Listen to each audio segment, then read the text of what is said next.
Rich and Ryan welcome you to the RNR Dust Stuff podcast. Everyone, thanks for coming back for another episode. We sure missed you. I know it's the new year, so make a resolution to join Ryan and Rich on R&R Does Stuff. Ryan, how are you doing with your New Year's resolutions? Hey, everything is good. I don't do New Year resolutions so much because then I can't fail. I just continue to be awesome and we just move on with life. You know, that is a good policy to have. I normally just make very simple, nice resolutions that I like to work with. I haven't really made any except for with my German AFib to, all my doctor's appointments, sleeping. I have sleep apnea, bro. I got sleep apnea. You knew that from sharing a bedroom with me in the sense of, hey, everyone, when we go on our adventures, we share a room together. So just FYI, get your minds out of the gutter. I'm not sure their minds were in the gutter, but I know yours was. Just saying. Well, I will say this year kicked off with a bang.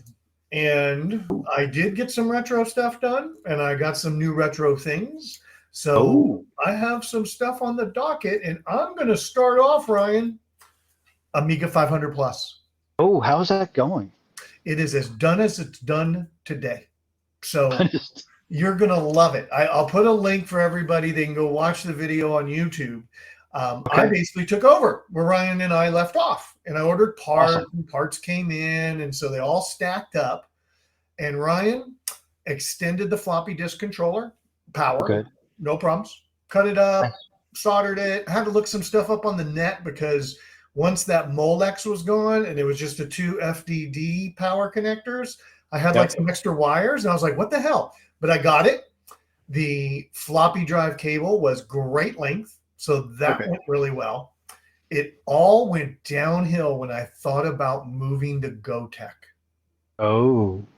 I printed those 3D parts out, and I thought I had a plan, so I took the GoTech apart. And sure enough, I believe I could have moved the LCD pretty successfully. Extended, 4 cables, extend them.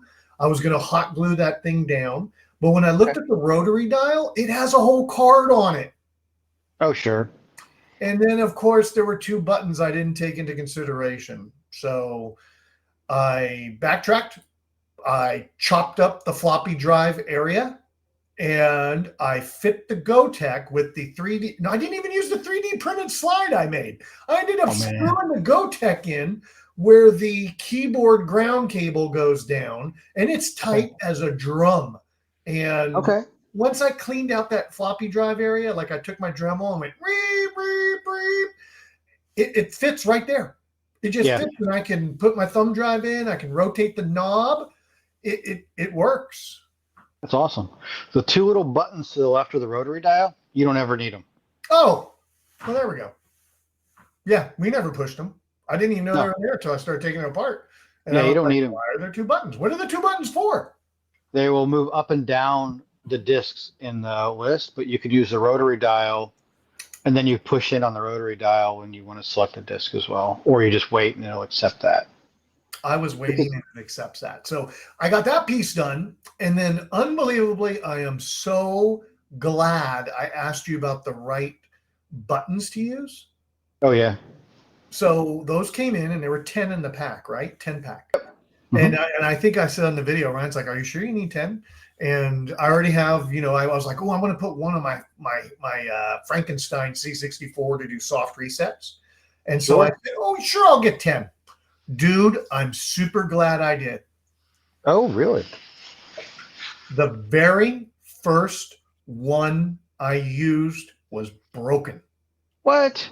I know. What are the odds? Well, I don't know. I mean, they're like, 79 cents a piece. So sure, whatever. Yeah. I wired it up. Everything's looking great. I go to test it. It doesn't do anything. It's like it just was not working. So I kind of felt a little crazy. I took the wires back apart and did the little touch, you know what I mean, with the end of the wires. Worked great. So then I said, I'm going to try another jumper or another button. Worked great. Once I used the other button, it worked just fine, dude. Everything was just like it's supposed to be. I drilled a little hole in the side of the 500, kind of, if you know what the 500 looks like, right? Built-in keyboard. Yep. If you go basically where the tab key is, straight down to the body, there is enough space there to drill a hole, feed the button through, and put the little bulkhead mounting nut on. And it's right there to the left of the keyboard for you to go boop, boop if you need. Okay. And it doesn't impede taking the top off. It's totally, it doesn't get in the way at all. So I have really massacred that machine pretty good, bud. It's all right. I mean, the case was already kind of beat up a little bit to start with. Oh, yeah. I mean, this is not pristine by any means. No. And it was a great one to do this with, right? It's a great one that you're not really taking something that's, mint. And it just let me hack that up to where the Gotek fits, hack that up to where the button fits. I went to go put the case back together with the new screws. And the standoff on the right-hand side, so down near the numpad, on the down numpads on the right, down in that bottom corner at the front, I used the right small screw. Oh, cool. And the standoff still just split. Oh, yeah. Yeah. It just, it imploded, man. It just cracked into pieces. It was probably 37-year-old plastic, because the original motherboard in there was an early version motherboard. So that means it's an early version 500 case. So it's on the older side. So that would have come out 87, 88 range, probably. So, yeah, that's a few years old. Yeah. The other ones went fine. The other ones sealed and kind of pulled in very well. I took a little bit of command strip double tape, the kind you use for putting things on your wall. And just kind of wedged it in the corner and closed it for 30 seconds with my fingers and held it tight. And it stuck. So it'll come apart when I need it to, but it's staying together. I checked it about 6 days later and gave it a little pull on that corner. Just fine, dude. It's staying nice and tight together. But I called it done. I finished up that video and I just said, okay, that's as far as we're going to get. And that's what we're doing. I have plans. I would love to add a little HDMI bulkhead to where it doesn't have that tail hanging out for the HDMI. I would love to get an HDMI bulkhead in there, but that's a future problem for a future Rich, because it works just fine right now the way it is. Yeah, I've got a couple of them that I've purchased for some 2000s. Yeah. So I have a card, the card slot on the back. I found one of those and I put the appropriate spacing in and printed it. So then I screwed in that bulkhead and it had the pigtail come into the RGB to HDMI inside, and you can just plug it in externally. So you can do the same thing. Since you're not using that expansion slot on the left side, we have all the cables going out there. You can probably print some 3D cover going over that with holes in it for the appropriate things. Okay. Did you make a blog entry on this? I don't remember this project. I do not think I did. It would have been part of some other thing, but I don't think I've talked about that in any of my blog entries of stuff. It could be a future one.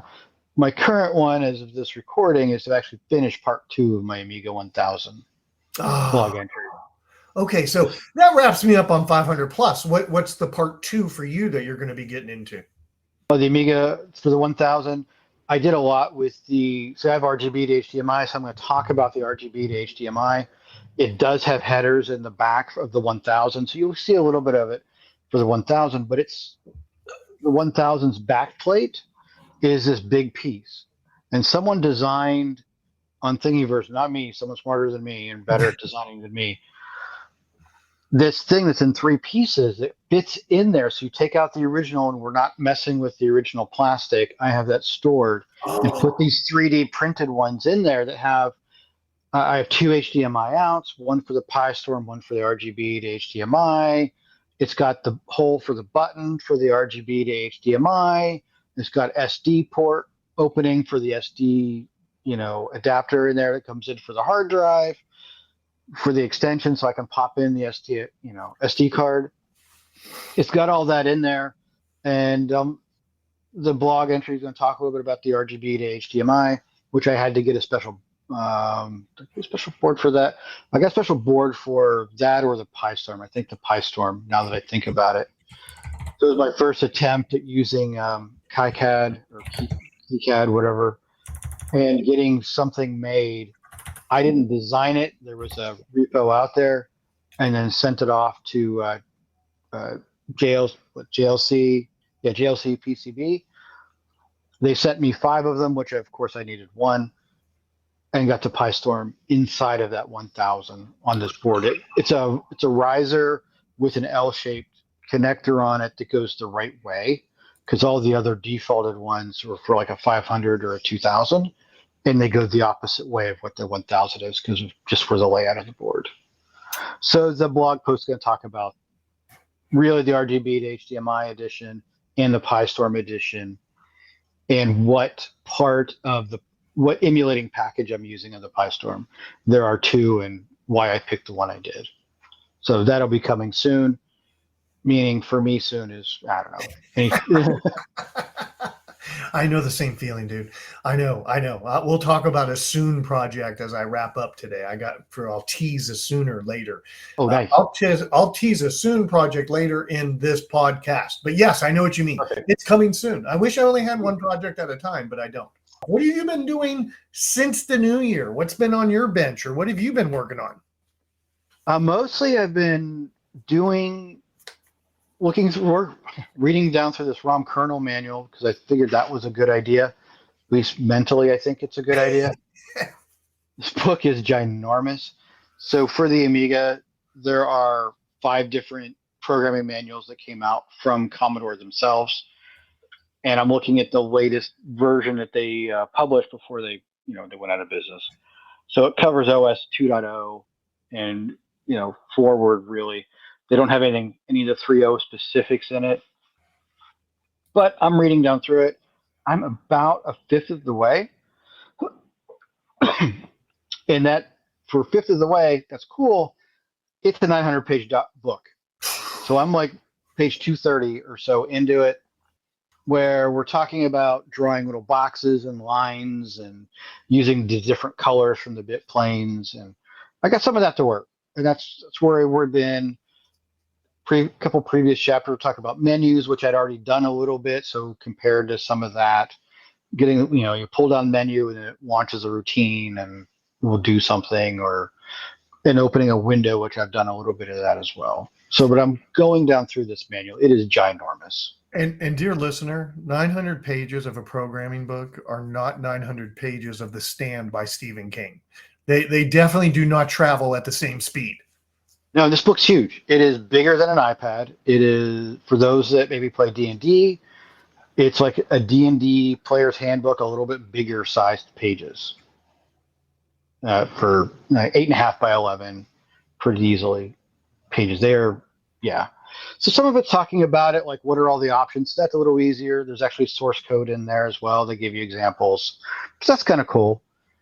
So it's I'm enjoying it. I'm learning some stuff about it, but there are times where I'm trying to fight myself from not going, hey, let's just skip ahead to the section I want, instead of reading this stuff in order and playing with all the examples. Stay the course, Ryan. Stay the course. Hold fast. I'm trying. Send Ryan messages. Hold fast. Yeah, I'm trying. So that's really where I'm going from a development in a little bit. I know I have a good 6 more chapters before I get to the one section that I want to go poke at a little bit. Yeah. So it's going to be a little bit. So this is just more of an educational time right now until I start trying to take what I did and start building the thing I want to go build. And a lot of it's going to be, oh, I read about that 3 chapters ago. What did they say? And I'll be going back and re-looking at it to go do what I want to do versus here's an example. Hey, I moved the box around. Cool. But so how's your development going? Oh my God, Ryan, I did it. I was waiting to tell you on the podcast that in the links will be a link to my GitHub repo. Is that what you say? Do you call it GitHub repo? Where I have my very first text adventure in BASIC published. And I'm telling you, it is basic. It is, not only is it in BASIC, It is basic. I went Okay. choose your own adventure.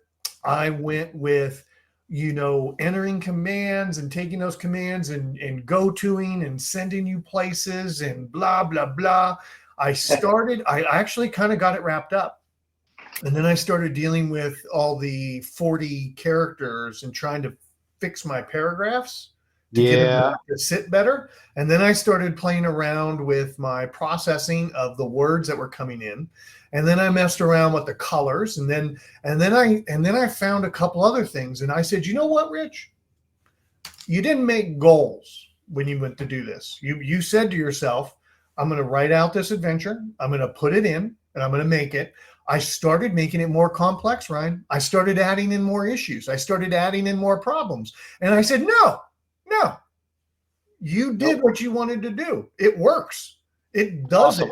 And so I published it and I said, sure, it has 5 other ways I could do this, or I could clean this up, right? But dude, I could do this forever. I could get to the point that I keep changing things and trying new things. And I said, no, let's publish this. And my next one, I am going to write some technical goals along with the verbiage to where if I want to do a processing section, I'm going to say, do a processing section. If I want to do, go subs, I'm going to do go subs instead of go tos. I'm going to make a little list. And that way I hit my goal and my technical objectives without getting in the weeds. That's fair. And remember, you can do like a version 1.0, 1.1, 2, 2.0, whatever. And as you add things, and if you're playing with it, or you sometimes it's just going to be good enough. It's time to go to the next project. That's right. And that's where I felt. I felt it was good enough. I got some ideas on there. I learned a lot about programming and saving and how to, I never even knew you could just say run 500 and it would start running from line 500 in your code. I learned that because I went, and I typed run 300 and it started doing it. And I was like, oh, this is great. So I can work in my 700 block and then run my 700 block and see what that looks like. Now, of course, with bigger programs where you have a lot of dependencies or values that are changing because of where you're at, that may not be as sweet, but it did let me do that. Just like, obviously we all knew you could list certain number ranges, but you can kind of do that too with run. You can tell it where to start its pointer, I guess, where to start at. That's your entry point. That was cool. I had a really good time. That was a lot of fun. Got it pushed out. No one will ever see it. I'm sure everybody listening is like, oh, I can't wait to go download it. But if you do, it'll be approximately 3 to 4 minutes and you'll be done. Maybe 5. Okay. So, maybe, give it a run and tell me what you think. Give it a download and give it a run and give me some constructive feedback. First one for the different, without seeing it, I haven't looked. You can have like an initialization block, so like where you initialize all the important parameters. And if you want to test something, say your 700 block, go put like a 699, run your initialization. At the end of your initialization, put a temp line, jump back to 700, and then go run 699. And then you can get around that stuff. Genius, because that really would be part of my next project is doing the initialization loop that I've been learning in the book I was using about doing initialization loops. So thank you. That is exactly what I need for this next time. Then you can have that one block where it does it all, and then you can build off of it, and you just make sure you don't jump to it when you don't want to, or you'll be like, why is all my stuff starting as I'm in room 1 again? Well, that's because you re-initted everything. Something to think about. Yep. So that one's put to bed. I'm back to the book. There's one last adventure in the book I've been learning from. So I'm going to wrap that last adventure up and get it up. Awesome. And that'll probably then lead me to, okay, now let me make another text adventure that's super small, but I'm going to implement different techniques and get those techniques to work. So that's been my fun, man. That took quite a bit of time, believe it or not. I even ended up searching how did Commodore 64 programmers develop? Because I was like, there's no way these guys just lived within this parameters. They did, Ryan. Mm-hmm. They did. Oh, yeah. Programming has changed dramatically over the last 30, 40 years easily. I mean, I know what I played with when I was a kid versus the tools I have available to me now is just easy, totally different. And that kind of leads to I think I heard from the Google Doc Fairy that you maybe worked on a few things that weren't necessarily retro but were development related. I have a home lab, so I'm one of those people that don't just do everything in the like AWS cloud or whoever's cloud provider you want. So I have a multitude of little servers that I have in this home lab all networked together. And they were all running Ubuntu individually, and I was managing them all individually. And I wanted to try something different. So I installed Proxmox on all of these boxes. With Proxmox it's a Linux-based, running on the Debian distribution, that handles virtualization for you and does a lot of virtual stuff in it. There's a free version, a community edition, and obviously a paid version because that's how they're making money. And it will use Linux containers, which I haven't done anything with the LXC or the Linux containers yet. I don't know if I will or not, because I'm more interested right now, since I'm doing stuff at work in Docker. I will probably stay in the Docker ecosystem since I want to improve those skills. So I built, and then I put some VMs on top of things, and then it's really neat tool. Since they're all in there, they're all in a cluster. I do not have automatic failover turned on. The boxes I have are older, so that's the vintage part. I have some old Apple Mac Minis. Oh yeah, they're probably 8 years old. They're old Intel 64-bit ones. Then I have a couple really low power fanless guys. One of them runs my router software. I use OpenWRT, which is a open source Linux based thing. A lot of them fit on low power routers, but they have a Intel x86 64 version that I have running inside of a VM on Proxmox and have the traffic coming in, and then Proxmox routes it and stuff as well. And I have two different ones, but they both have multiple NICs in them. So I can actually fail one over and move the cable from one box to the other, and it'll be fine. Wow. So it's really neat. I don't have to do anything except I go, this VM goes over here, and I have a job every night that will take all my VMs. It pauses them for about a second, takes a snapshot, and then we'll back it up to my NAS. Unbelievable. So that's awesome. If I'm migrating from one box to another, I click on the VM on that box, and I say migrate, and I say, where do I want it to go? And it goes, okay, and it takes a snapshot or something. It pauses it briefly, but that box still runs as it's migrating over. Wow. The wire is still, the VM's still up. It gets completely migrated, transfers over to the new box, and then says good, and removes it from the old one. And your VM still has no idea this is happening. That is beautiful. That is unbelievable, dude. That obviously took some time. So that, we were kind of prepping, and it was like, I haven't done too much retro. Dude, that took some time to get all set up, I'm sure.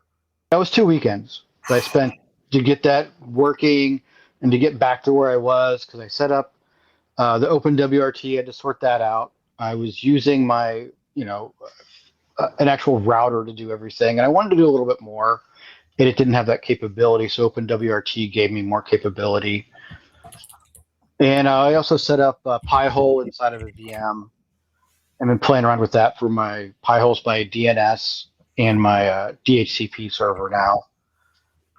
So that's interesting as well, where it actually will handle that. So all my boxes will use my local Pi-hole as DNS.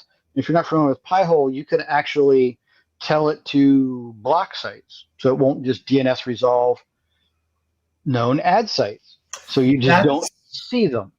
That's what I've heard people use Pi-hole for, is Correct. They block the ads. And so you're using it for a lot more purposes, but it still gives you the targeted ad blocking, huh? Yeah, it does. I have the default one that they say to use. I'm using it. And I had to tweak it a little bit, a few things that I that I know are serving me an ad when I click on a link.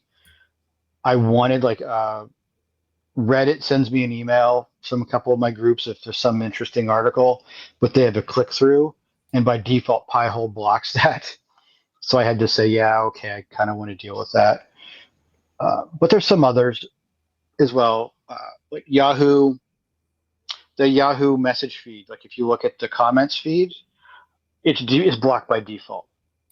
It's one of the rules is saying, oh, this is some ad thing and they're collecting all kinds of stuff. That just won't work.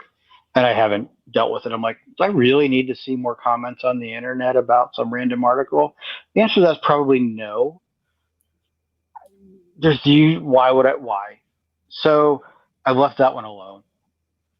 And there's some tweaking and stuff there that you can add other stuff. I'm also using local DNS, so I have all these servers. So I'm putting my own local DNS in there. Like if it's my laptop or my wife's laptop, it's in my local DNS or Proxmox 1, Proxmox 2. I have 6 of them configured. So it's just, and then it just knows what the IP is. And then I have a whole bunch of VMs in there that, hey, I put the DHCP of its MAC address I gave it, and now gives it an IP address when it boots.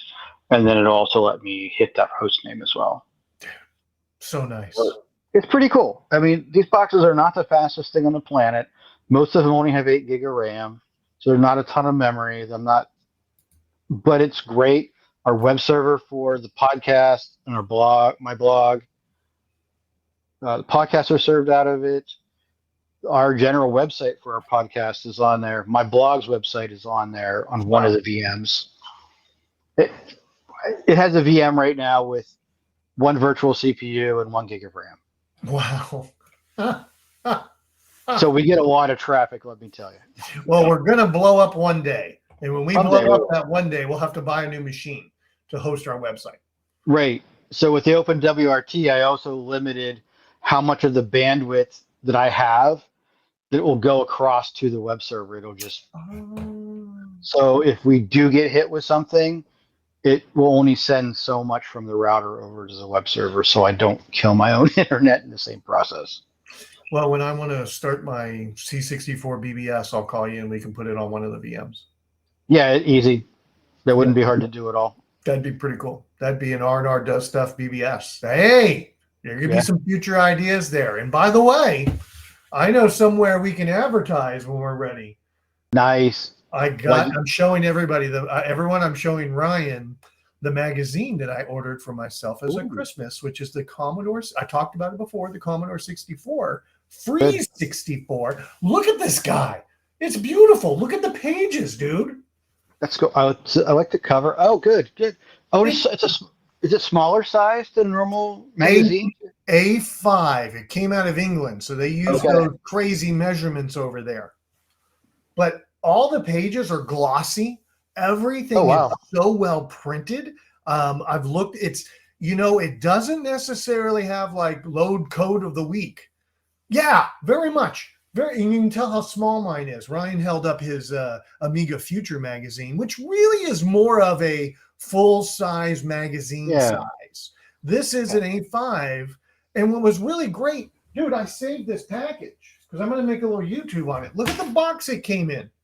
He has a nice little liner to where it's really well protected on its shipment from England to here. So it doesn't get all nasty creased. It has a good backing to where... Holy smokes, I'm super happy with this purchase off of one magazine, and I got 11 more coming. That's awesome. I think you'll enjoy them. I enjoy mine. So I get Amiga Future as a physical one, and that's out of Germany, I believe. Yeah. And then I get another one out of the UK, but I get their PDF version. I'm going to go visit their offices, Amiga Future. I'm going to go visit their offices in Germany. Nice. Yeah, assuming there are any. And it's not just like some guy's house, right? Right. It's some guy's place. So I was super stoked. That was such a great little Christmas gift to myself that I'll be getting more presents all year long. Every month I'll be getting a new magazine. So I was really happy with that purchase. That worked out well. Yeah, because mine are only like every other month. Oh, wow. I think mine's every month. Uh-oh. May not be. I don't know why I think it's every month. We'll find Amiga out. I'll Future, I update you think. in future podcasts. Okay. So this one's every other month, I believe, and the other one is Amiga Addict, and I think it's also every other month or every 3 months or something. Well, this might be that way too, and I'll let you know how it turns out. But otherwise, it was really great. I thinking of the future, and I added this to stump you today. Gen Con, baby. Yes.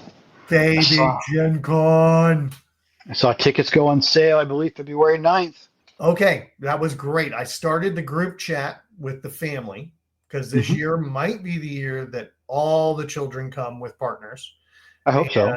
So I started the group chat, and I told them, I said, hey, everybody, here's the dates. Everybody think about it. I know like my son's getting married. My daughter has other plans, of course, in life too. And I said, everybody focus, think about what's going on. And if you can even make it, let's get this conversation. I'll know then I'll use February 9th as my touch point, that I'll touch point and say, okay, beginning of February, we need to know the 9th is coming. You coming, you're not coming, what, kind of see what their story looks like and whether we can all bring it together. So I've already started my Gen Con planning. Awesome. Dude. I'm looking forward to it. I have not done a whole lot with it other than the dates are on my calendar. Yeah. I have not looked at airline tickets yet, but that's definitely something I should do sooner than later. Yeah, definitely. I know that's a good point. I need to sit down and get that. That was part of them too, getting them figured out who all's flying and see where that goes. So I can't wait. The planning has started February 9th. Badges go on sale. And so we will be pushing forward, and y'all will be hearing some great Gen Con conversation about what's coming up, I'm sure, on many things. Other than that, what's been going on for your future? I got one more little future nugget to drop. What do you have dropping? Continuing the development stuff as well. I'm trying to hold off on, I have an Amiga 2000 that's going to go on my desk, probably my next piece of hardware. I think I may have talked about this in the past. It had some battery issues. Yes. And I'm going to see if I can resurrect that guy. It's got a box, so it's in a box. I think the serial numbers match. I need to double check that. But I want to get it restored, working again, and then it's going to be on my sale pile. Ryan, you're gonna thin out some of the herd. Yeah, I don't need that many Amiga 2000s. And the excitement part for me right now is actually getting it to work again. So I want to get that thing to work, and I want it to be enjoyed in somebody else's house. Good. I hope you will. I hope you do. I know that it's good to pass things along and find new homes and get new people involved or get them working on new machines. I know my little play around that's coming up is the SX64 is about to hit the bench. So I will be doing a video series on that. I have a feeling it's going to be many episodes. It's not going to be a one and done. I think it's going to be a lot of tinkering. I don't know why, but I seem to remember maybe it needs a new SID chip. I know it doesn't have a keyboard, so I got to get in there and start exploring and see what everything is I need to get done and make a list and start on it. So I'm super stoked to start on the SX64 because my little list on the board is getting lower. The A500's crossed off now. Perfect. So now I can go to the SX64, cross that off eventually. But it's just goals, man. I guess, there's a lot of goal talk from me after the new year. Yeah, cool. There's a lot of good stuff to do. There's a lot of time this year to continue tinkering. That's right. One thing, I'm not sure when we're going to actually get this to drop, but as of the recording, the following weekend of us recording this, starting on the 23rd of January 2025, MagFest happens here in DC, which is a video game music convention. I plan on going down on the 24th, which is a Friday. I'll be driving back and forth like Friday, Saturday, Sunday, and be hanging out down there. I am going to blow off that Thursday at this point and just, I got to go to work, right? And for me, I know Amiga Bill's coming down. So he's a very big Twitch Amiga guy, does a lot of Amiga news and stuff. So he's going to be there. And hopefully I'll be hanging out with him a little bit. That'll be great. Do you think any of the other crew local to you is going to be jumping out there? I'm not sure. I don't know if John's coming down or not. He's another Amiga guy out of Baltimore area. Yeah. He may be. I think last year he had ended up having a conflict. Oh, But so he maybe I need to reach out to him and see if he's coming down as well. So and I have some other friends locally outside of the vintage community that will be there. So I'll be having a few people to go hang around and bum around with and grab some food or whatever. But if you're in the DC metro area, it's a neat place, and I love going to the arcade area and just kind of hanging out and playing because all their stand-up arcades are up and pinballs on free play. yeah, they have quite a few, don't they? Yeah, there was quite a few last year. I'll get some pictures and then maybe find a way to share some of those pictures as well. Make a blog entry, and then we can talk about it. Yes, I can definitely do a blog entry about MagFest and some of the stuff we did. Yeah. That's great, dude. All right. Well, I think that closes me out for today. Just to give you a little rundown, listeners. That's the year has started off pretty good for me. Oh yeah, been great. 2025 is gonna be another awesome year. We're gonna have fun. That's all there is to it. Everyone, thanks for hanging out. Larry, have a great night, and I'll talk to you all soon. Bye. Take care.